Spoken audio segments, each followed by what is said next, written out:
অবশেষে রাজনৈতিক দল হিসেবে বাতিল হওয়া নিবন্ধন ফিরে পেয়েছে বাংলাদেশ জামায়াতে ইসলাম। ১ জুন শনিবার সকালে প্রধান বিচারপতি ডক্টর সৈয়দ রেফাত আহমেদের নেতৃত্বাধীন সুপ্রিম কোর্টের আপিল বিভাগের ৪ বিচারপতির বেঞ্চ এই রায় ঘোষণা করেন। রায় ঘোষণার জন্য জামায়াতের আপিলটি কার্যতালিকার শীর্ষে রাখা হয়েছিল।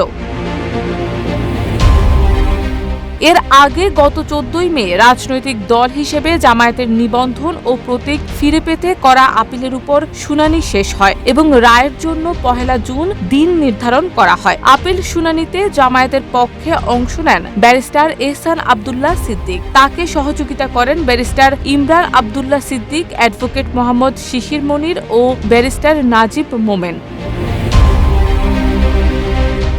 গত ১২ মার্চ রাজনৈতিক দল হিসেবে জামায়াত ইসলামীর বাতিল হওয়া নিবন্ধন ফিরে পেতে আপিল শুনানি শুরু হয়। সিল্কোর সিল্ক অ্যান্ড শাইন, যাতে আছে আর্গান অয়েল ও ওট প্রোটিনের গুডনেস, যা আপনার চুলকে রাখে হেলদি অ্যান্ড শাইনিং। গত বছরের ২২ অক্টোবর সুপ্রিম কোর্টের আপিল বিভাগ জামায়াতের খারিজ হওয়া আপিল পুনরুজ্জীবিত করার আদেশ দেয়। এরপর ১২ মার্চ থেকে আপিল শুনানি শুরু হয়। সেই পথ ধরে দীর্ঘ আইনি প্রক্রিয়া শেষে জামায়াত তাদের নিবন্ধন ফিরে পেল। এই মামলায় জামায়াতের পক্ষে শুনানি করেন ব্যারিস্টার এহসান সিদ্দিক ও অ্যাডভোকেট শিশির মনির। অপরদিকে রিটকারের পক্ষে শুনানি করেন অ্যাডভোকেট অন রেকর্ড আলী আজম।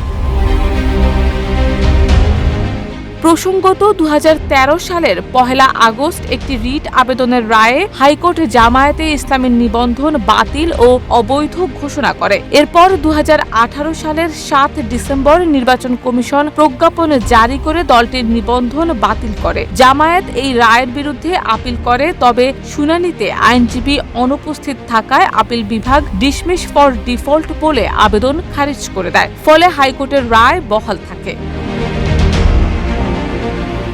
এদিকে ২০১৩ সালের ১ আগস্ট সরকার জামায়াতে ইসলামী ও ইসলামী ছাত্র শিবিরকে নিষিদ্ধ ঘোষণা করে। সন্ত্রাস বিরোধী আইনের ১৮ এর ১ ধারা অনুযায়ী স্বরাষ্ট্র মন্ত্রণালয় এক প্রজ্ঞাপনে এই ঘোষণা দেয়। তবে পরে ২০২৩ সালের ২৮ আগস্ট সরকার জামায়াত ও ছাত্র শিবির নিষিদ্ধের সিদ্ধান্ত বাতিল করে নতুন প্রজ্ঞাপন জারি করে। আজকের রায়ের ফলে রাজনৈতিক দল হিসেবে বাংলাদেশ জামায়াতে ইসলামীর ফের রাজনীতিতে সক্রিয় হওয়ার পথ আবারও উন্মুক্ত হলো।